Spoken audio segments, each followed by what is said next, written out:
نحمده ونصلي على رسوله الكريم أما بعد فأعوذ بالله من الشيطان الرجيم بسم الله الرحمن الرحیم. د ازموینې د ګروپ محترمو ګډونوالو السلام علیکم ورحمة الله وبرکاته. د دې هیله چې تاسو ټولې محترمو خویندو به ښه اوسئ. محترمو خویندو زموږ نننی درس چې دی په لاره کې له پردیو خلکو سره خبرې کول.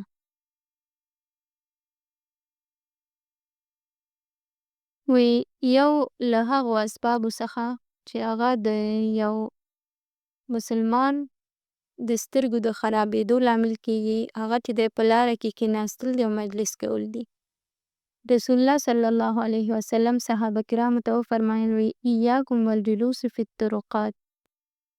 وی تاسو چې دی د دې لارې کې کېناستل نه خپل ځانونه وساتئ. قالو دي صحابه کرام ورته وفرمایل یا رسول الله ما لنا من مجالسنا بد.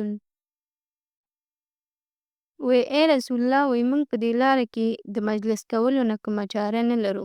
یعنې همدغه وخت دی چې موږ په دې کې کینو بحث کوو خبرې کوو. نتحدث فيها.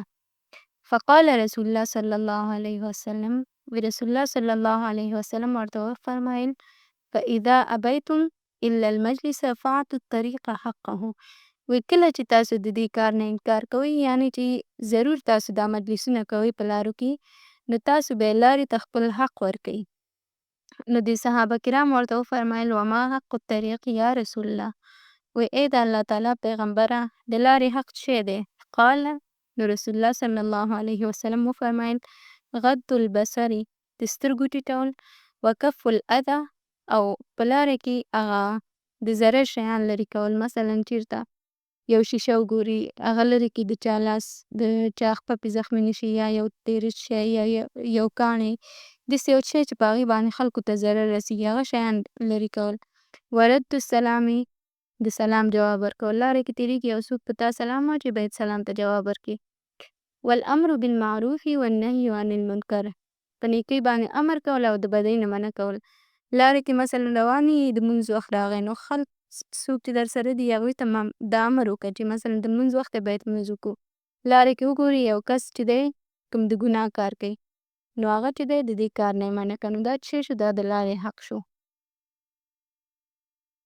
همدارنګه په بل حدیث کې راځي چې له ابي طلحه زید ابن سهل رضی الله عنه څخه روایت دی دا فرمایي وی کنا قعودا بالافنیة نتحدث فيها. وی مونږ چې وو د کورونو په مخ کې به کېناستلو وی دلته به مونږ خبرې کولې. فجاء رسول الله صلی الله علیه وسلم فقام علينا فقال.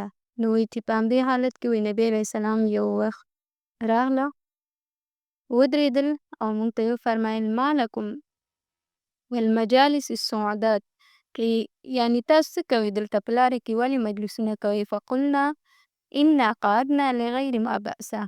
وی مونږ ورته جواب ورکړل چې مونږ داسې یو کار لپاره ناست یو چې هغه کوم ګناه نه ده یعنې هېڅ پروا پکې نشته. قعدنا نتذاکر ونتحدث. مونږ دلته کښېنو چې یو څه ذکر وکړو خبرې وکړو. نبی علیه السلام ورته وفرمیل اما لا یعنې که چېرته تاسو د دې نه کار نه منع کېږئ فادوا حقها. وی دې لارې ته چې دی تاسو خپل حق ورکئ. نو د لارې حقوق یې ورته بیان کړي چې څه حقوق لري. غض البصر د سترګو ټیټوالی ورد السلام د سلام جواب ورکول وحسن الکلام او ښایسته خبرې کول. نو محترمو خویندو که څه هم دا احکام چې دی یعنې نبی علیه السلام چې دا حدیث بیان کړی نارینه‌وو ته یې بیان کړی خو ښځینه‌وو ته هم راجع دی ځکه زموږ اکثره خویندې چې لاره کې روان نو خبرې کوي هم په تیز غږ خبرې کوي هم خاندي نو دا کار چې دی مناسب نه دی. په دې هیله چې تاسو ټول د دې کارونو نه ځان وساتئ. ومن الله توفیق.